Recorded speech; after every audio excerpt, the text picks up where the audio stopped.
In this video, we will create a Lambda function and we'll be trigger the Lambda function by S3 event. So to trigger the Lambda function, there are many events. One such is S3 event.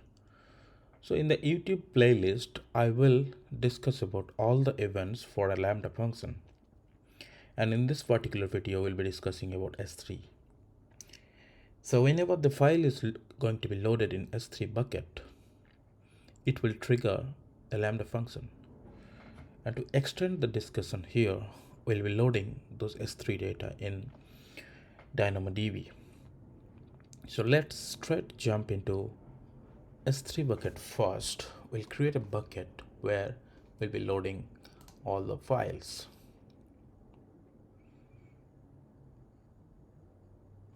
Yeah, let me create a bucket.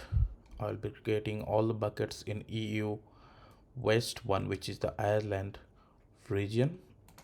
Let me name this bucket as S3 trigger for Lambda.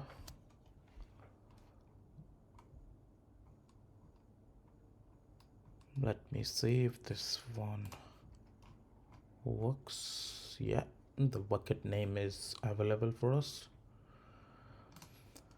Now I will jump into create a Lambda function. So any Lambda function we can code using .NET, Go, Java, Node.js, Python, or Ruby. So we'll be creating all the Lambda function using Python because that is my expertise, and this is hugely used in the market right now. So this is very useful language to work on. So I will straight away go to create a function. Let me name this function as S3 trigger for Lambda. So you guys will be using a meaningful name for your projects.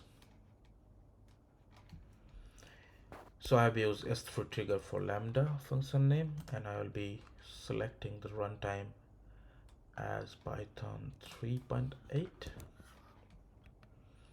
And here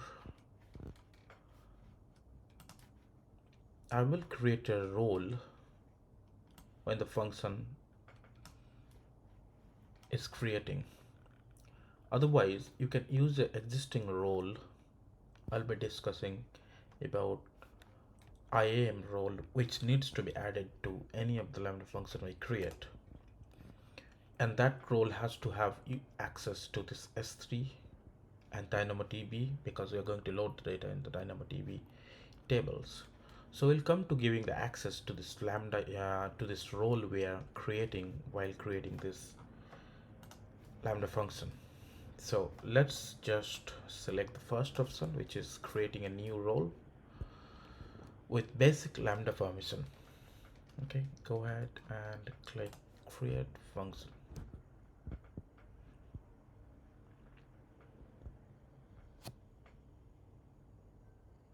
It will be done in a moment. It is done. So whenever we create a function like this, we'll see a template code is added in the body. So let's say in this body it is expecting an event and context. So every function will be triggered by event, whether it's a S3 event or any glue job or any other types of event available. So let's say I will be adding a trigger which is going to be an S3 trigger. You can see there are a whole bunch of triggers available. We'll be discussing about these triggers, these useful triggers in the real-time scenario when what we use normally in this entire YouTube playlist. So today's topic is S3, so we'll be adding S3 trigger. Now when I selected S3 trigger, it is asking for a bucket. So it is because I have only one bucket available in my S3, so it is by default coming this bucket, otherwise in this filter whole lot of bucket whatever is available to be coming. Now here event type, I will select any put or post request. I don't want to do any copy event to be a trigger for this Lambda, or any delete or any permanent. So this sort of triggers we can select. So whenever a file is deleted, we can notify by running a Lambda code. So we'll be talking about those things later on in a more real-time scenario. So to make this video quick and fast, I will be adding, I'm not going to add any prefix of the files to be uploaded, but I will add a suffix such as CSV file. So whenever any cs.csv file is uploaded in this bucket, this Lambda function will be triggered. So I'll acknowledge this recursive invocation using the same S3 bucket for both using and envoy is not recommended. So I will acknowledge this one. I don't want to make it both input and output bucket because it is going to be a cyclic call of we input, do some processing, and make the output bucket as the same bucket. It will be triggered, the Lambda function will be triggered again. So I'll do this acknowledgement here and click on add. So my trigger is added. Now here, because in this code we have an event, I will print the event. In the log we will see what is the output coming. So every time I make a change, I need to deploy. Now let's say I will open this bucket in a new tab, and in this bucket I will upload a CSV file very quickly. So I have some files here. So let's say I upload this file and then upload. So this Lambda function should have been triggered. If I go to monitor and then CloudWatch log, this is where all the Lambda logs are stored by default. If I go here for this log, so there is a log created right away here. Okay, so it is thinking the code is wrong. It is thinking, oh yeah, that is wrong event. So we need to name it as this one, then deploy. Now this function will not be triggered until I upload this. So I'll upload this file again, it will overwrite and it will do the trigger again. So for our testing, we'll keep on uploading every time we make the change in the code. So uploaded. If I go here, you can see second log is here. I can see, okay, it's still not recognizing. So this thing happens. If I just put a new line, it will recognize. I'll upload it again pretty quickly. Upload. I'll go to the log. If I refresh, third log came. Yes. So this is the record for us. So the event source is S3 region EU West 1, and then it will show whole lot of bucket and the file related data which is here. So that's the bucket name, and then that's the key, which is the file name. So we need these things, bucket and the file. If you see, this record is an array and it has only one record. So we have an array, a dictionary of array of one record. So if I want to access this one, so it's going to be bucket name equals to event records, then 0, then here the key is bucket, and then name. Similarly, file name is going to be here records, then it's going to be object and key.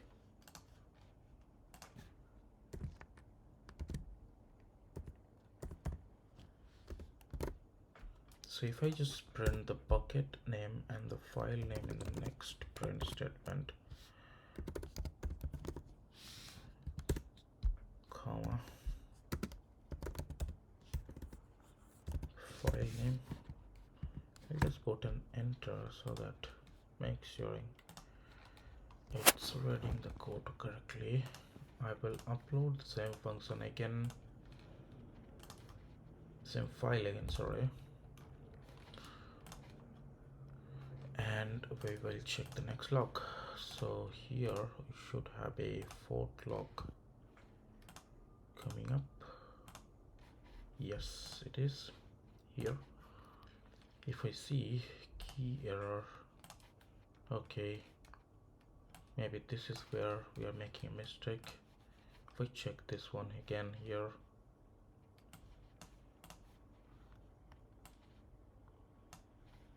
oh, it's going to be S3, sorry. So I need to add S3 here, then under S3 we have bucket and we have object. So within the S3 it will be. So if I just upload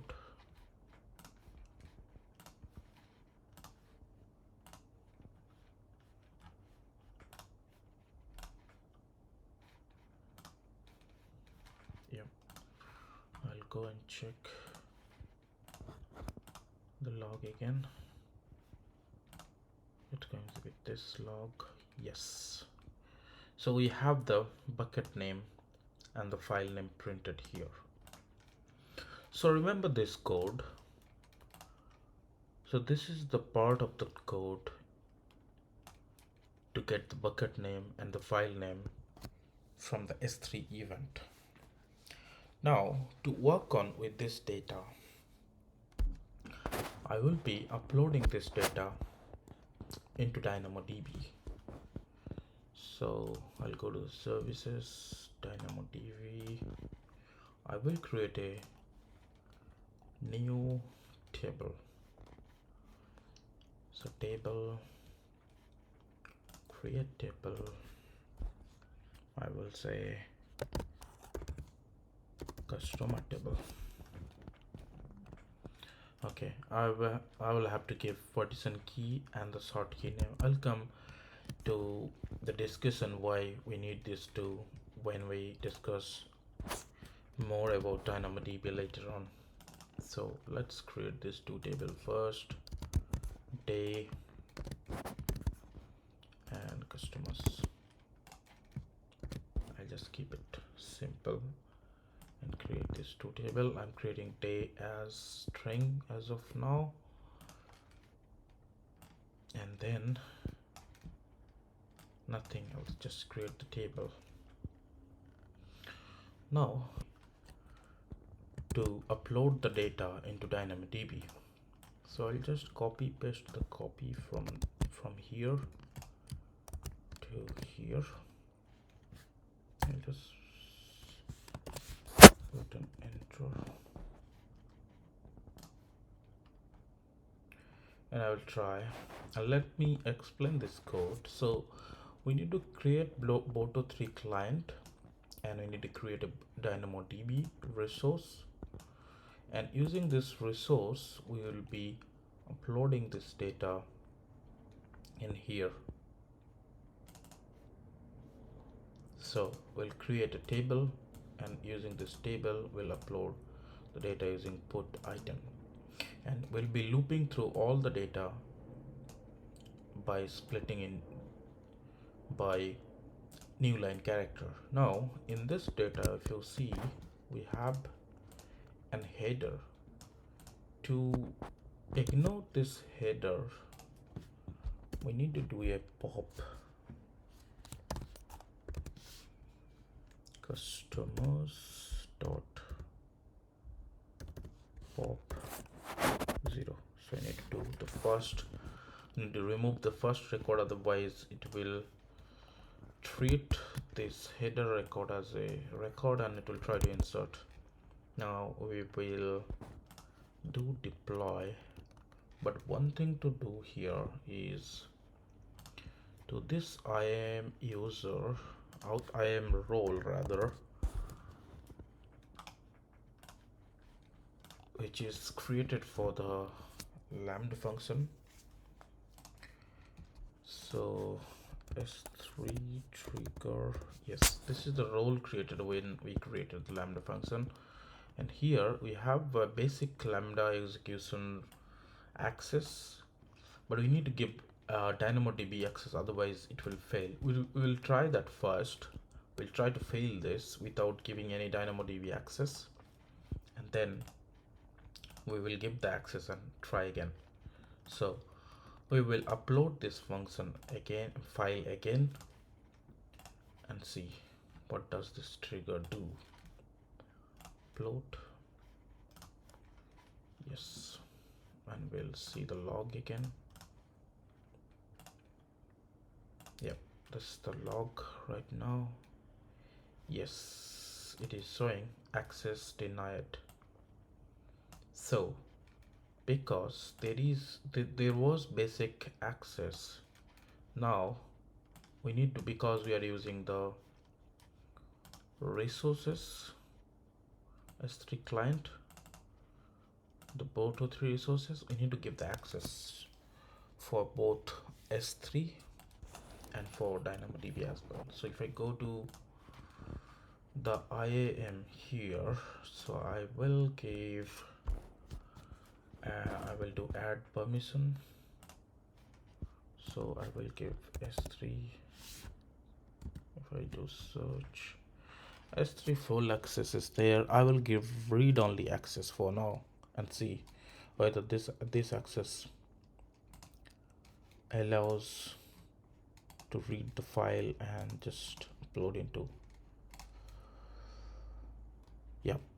DynamoDB. So this is only S3 access I gave. I haven't given the DynamoDB access yet. So we'll check now again. Open, upload, yes. Now I will check the next log. It should be coming up right away now. Has that log added here? Yes, I think so. It's 351 log now. Okay, so it doesn't work. So let me give full access. Let me add permission. S3.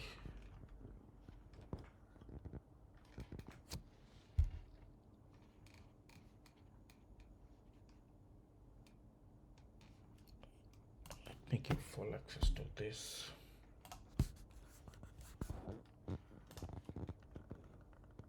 I'll remove this read-only access for now. Remove.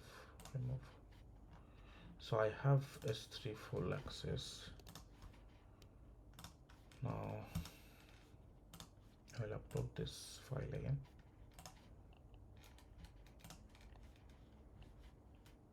and check the log again. Let's see, it has created a new log.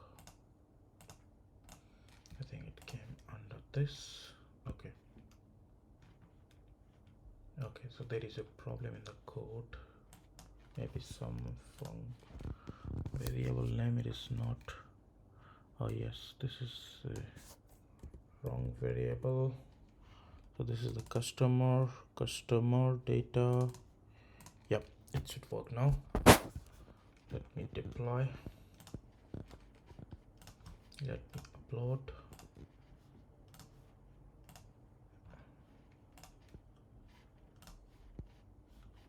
Let me check the log. Yes, 353 start request. Yes, end of file. So it is printing this line because we have try catch. So this try didn't work because I don't have access. So it is coming to this except block because it is not allowing me to upload the data into DynamoDB table. I will just check the DynamoDB table here. If we see explore table items, I will see 0 records. Now I will give access to the DynamoDB to this role. DynamoDB. If I just do a search, yeah, I'll give a full access because I'm going to write this data here. Yes, this one affects immediately. I will upload this file again and quickly I will see the log.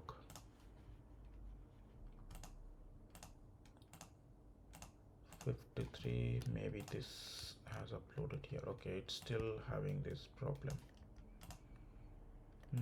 Let me see. The data is loaded here. No, it's not loaded. So there can be some other problem. Input customer data 0123.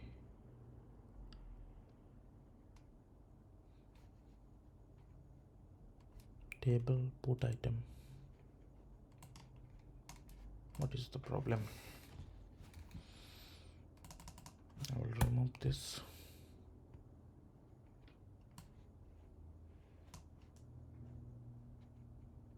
I'll just print customer here every time.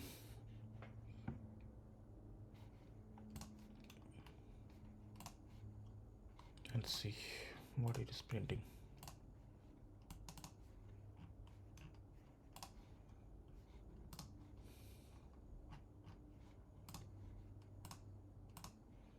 Yeah, this is the latest log. Yeah, it is printing the data just fine. Okay, now I think it is working. So it took a bit of time to activate the access. Now it has loaded the data, and if you see end of the line, the last record, it has printed end of the file. So all this data has been loaded now. So from this code you can see whenever I upload a CSV file here, the Lambda function gets triggered, and by this code it loads the data into DynamoDB. So that comes complete my short video. Thank you.